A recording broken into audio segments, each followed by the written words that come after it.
The Protestant church needs a reformation. You might say, well, that's a little strange. The Protestants need a reformation? They sure do. Yes, it's true. The Catholic Church needed the Protestant Reformation, the selling of indulgences, the works-oriented salvation, superstition, and above all, the terrible popes that the Catholic Church had during the medieval period. They needed the Reformation to get their act straight. And I still believe the Catholic Church needs reformation still. But Protestants still need reformation. Because think of what the Protestant Church gave the Christian church.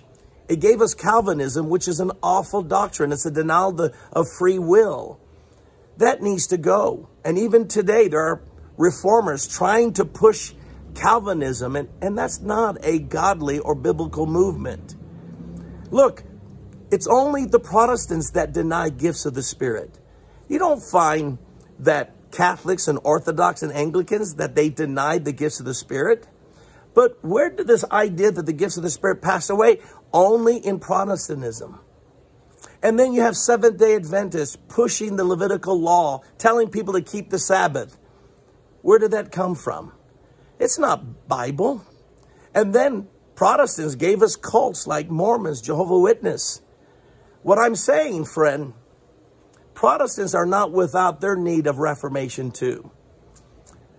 I see among Protestants such a disrespect for the church. You have a home church movement that just denies the whole clergy, not even recognizing that Christ built an apostolic church with his clergy. They deny it, and now they just got away from the church. I see among Protestants such a looseness of morals, a teaching that, a hyper grace teaching that human involvement and obedience to God is not necessary because that's all legalism. My goodness, there is a lot of false teaching, friend, among Protestants, not just among Catholics.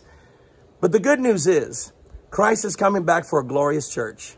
So Catholic, Protestant, Orthodox, you name it, God is working in all of us to purify us. Because when Christ comes down the aisle to marry us, I promise you this, he's not coming back for an unfaithful bride. He's coming back for a glorious church. And that's what the Reformation is still taking place today, to help change the church into the glorious church that Jesus is returning for.